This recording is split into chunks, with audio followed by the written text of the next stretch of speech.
Hello and welcome. In this video I'm doing a build guide on the summoner for Divinity Original Sin 2.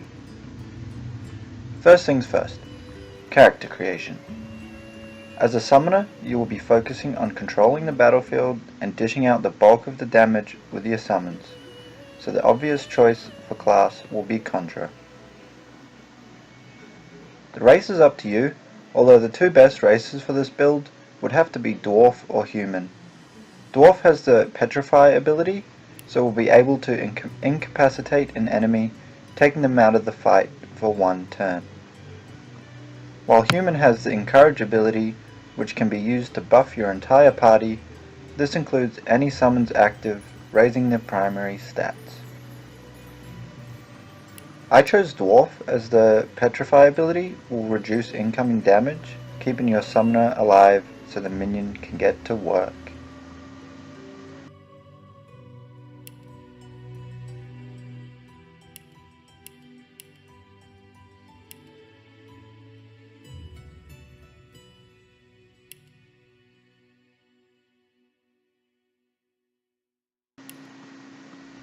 Attributes. Your primary attribute will be Constitution. Constitution raises your max health pool, and having a high Constitution will ensure your summoner's survival. Intelligence does not, I repeat, does not affect how strong your summons will be. Only points in summoning will increase the summoned minion's stats.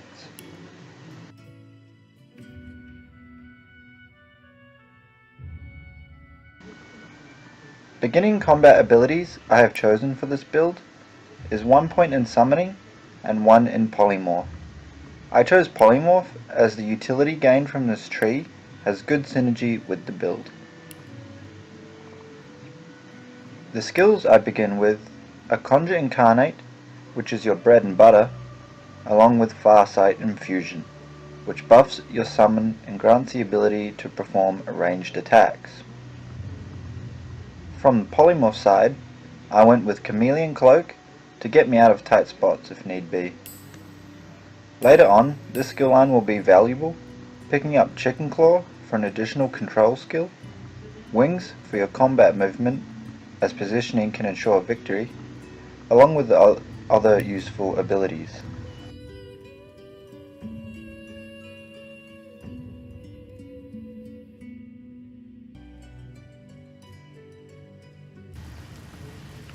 When summoning your incarnate, if you summon him into an element, it will gain an elemental infusion, picking up a skill from the element and also dealing damage from the same element it was summoned in.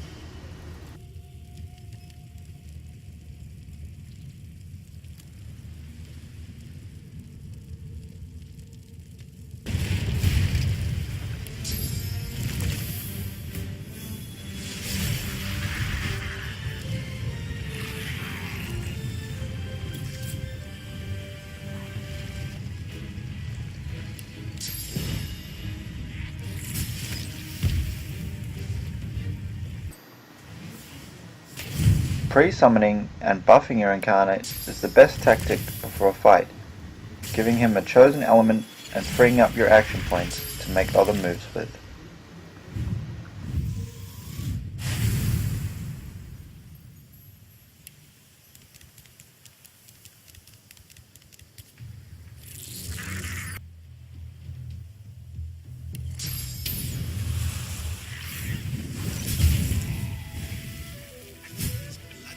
We're supposed to keep those things at bay.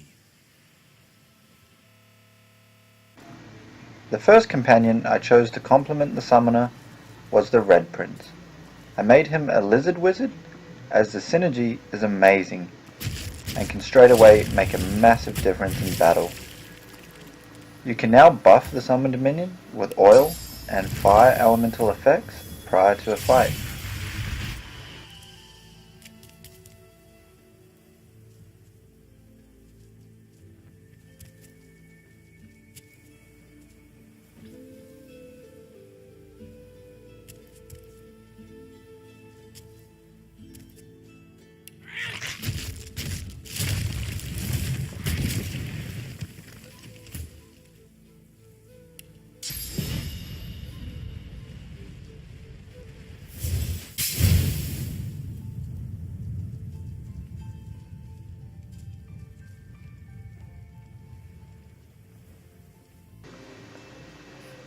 Here is a clip of how you should start a fight.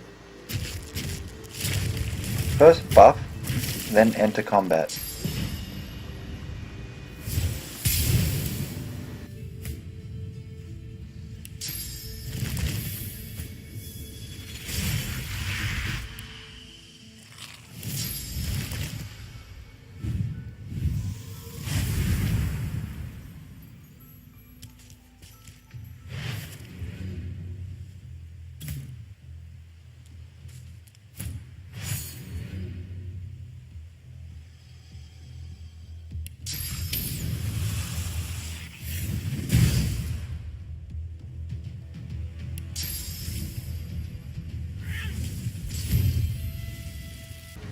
And here's a clip of Chameleon Cloak and Petrifying Touch in action.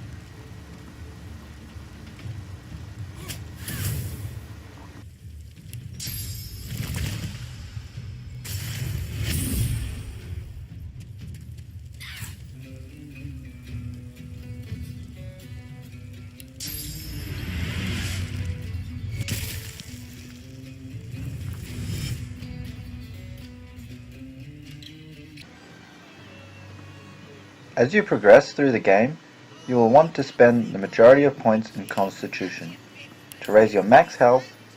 Also a few points in Wits is good, as it will ensure you have the first turn in combat, followed by your summoned incarnate.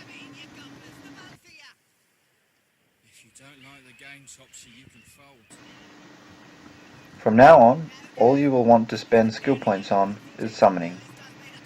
Each point spent will increase your minion's vitality, damage, physical and magical armor by 5% per point.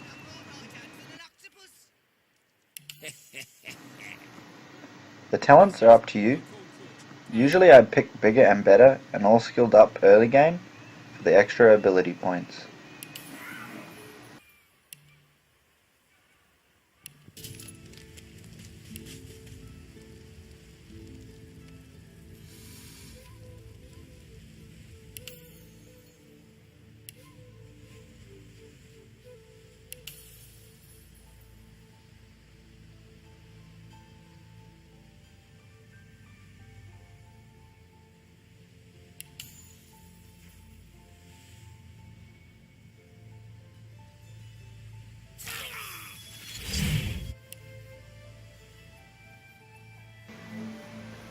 The weapons I will be using for this build are a wand for range and a shield for defense and blocking, along with a defensive ability to gain armor from the shield. As for armor, you want to prioritize pieces that add points to summoning, followed by Constitution.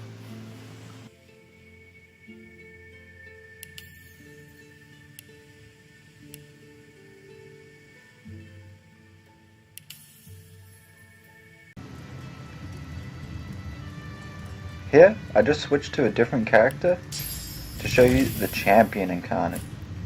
You will be summoning him once you reach 10 skill points in summoning. This thing absolutely destroys foes, dealing massive amounts of base damage, and once buffed with infusion and an element of your choice, this monster will be an unstoppable force to be reckoned with.